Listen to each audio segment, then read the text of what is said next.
All right, let's talk about a huge problem. You're a company that's growing like crazy, which is awesome, right?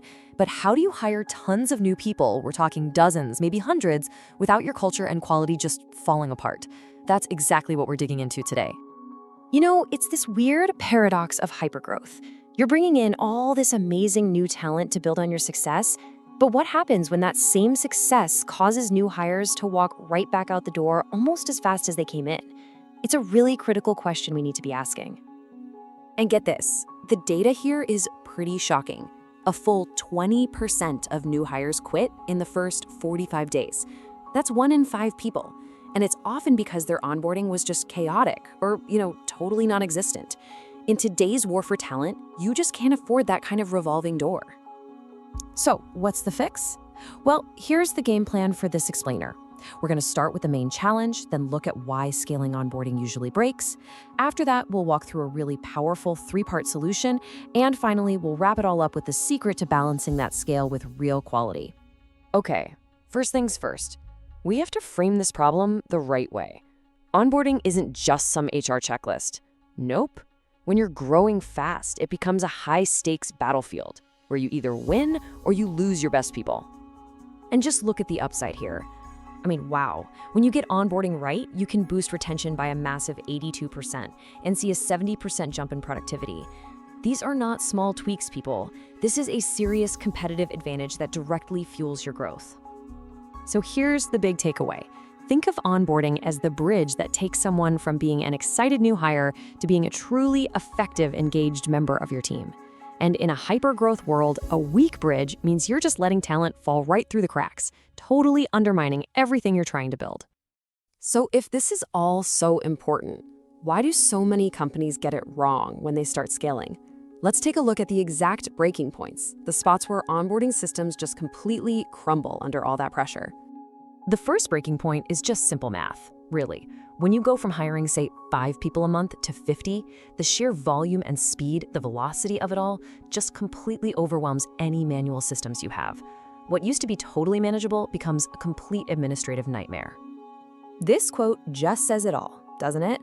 That personal, handcrafted onboarding you were so proud of when you were small, it just doesn't work at scale. All the spreadsheets, the manual email chains, the one-on-one meetings, they all just collapse. The next big problem you run into is inconsistency. You see, without a single standardized process, every department and every manager just starts making up their own thing. And what you get is this messy, fragmented experience where one new hire gets an amazing welcome, while another is just left totally lost. And believe me, this is not a rare thing. A Career Builder survey found that over 1/3 of companies don't have a structured onboarding process at all. Think about that. For more than 1 in 3 companies, a new hire's first impression is basically just left up to chance. And finally, there's the human toll. Your HR folks, your managers, the very people who are supposed to be the champions of your culture, they get stuck in what one source calls operational quicksand. They're so bogged down with paperwork and logistics that they completely burn out, and that human connection for new hires just disappears.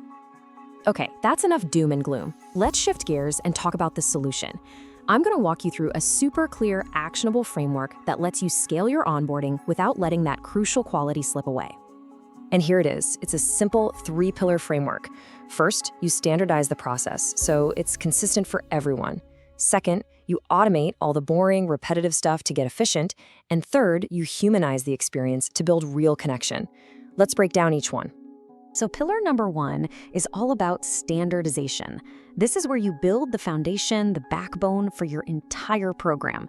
The goal here is to create one single documented journey so that every single new person gets the same high-quality experience starting on day 1. A fantastic way to do this is to map everything out on a timeline, like this 90-day journey. Instead of dumping everything on someone on their first day, you spread it out. You can see here, day 1 is all about culture. Week 1 is for getting clear on your role and meeting the team. The next few weeks are for job training. And then, and this is key, you have check-ins at 30, 60, and 90 days. It prevents overwhelm and sets people up to win. All right, once you've got that standardized backbone built, you can bring in pillar number 2, technology. Seriously, think of this as the engine that lets you handle all that volume without breaking a sweat. It frees up your people to do the things that actually matter. And the difference is just night and day. On the left, you've got the total chaos of manual onboarding, Piles of paperwork, missed steps, burnout managers. But look at the right. Automation just changes the game. Digital forms, smart nudges, and an HR team that's finally free to focus on, you guessed it, the human connection. And that brings us to our final and honestly most important pillar, fostering that human connection. Because look, the point of all this automation isn't to create some cold robotic experience. It's actually the opposite. It's to create the space to scale empathy, culture, and a real sense of belonging. So how do you actually do that when you're growing so fast? You have to be intentional about it. Things like giving every new hire a buddy for all the dumb questions, scheduling a team lunch in their first week, making sure their manager gives them a real personalized welcome. You can also create social channels just for new folks and use pulse surveys to show you're actually listening. These small, structured moments make all the difference. So let's pull this all together. At the end of the day, the goal is to build an onboarding engine that perfectly balances the crazy demands of scale with the absolute necessity of quality. I just love this metaphor. Your onboarding program is like an airplane taking off. The powerful engine, that's your standardized process and your automation. But you also need skilled pilots, your managers and teammates, to provide that human care and make sure the ride is smooth for every single new person. So if there's one thing you take away from all this, it's this winning formula right here. Efficiency plus empathy. It's that simple. You absolutely need both. One without the other is gonna fail. But together, they create an experience that doesn't just onboard people, it makes them want to stay. And that really just leaves one final question for you to think about. When you look at your own company, is your onboarding a powerful engine that's pushing your growth forward? Or is it an anchor weighing you down with chaos and high turnover? Something to think about. Thanks for tuning in.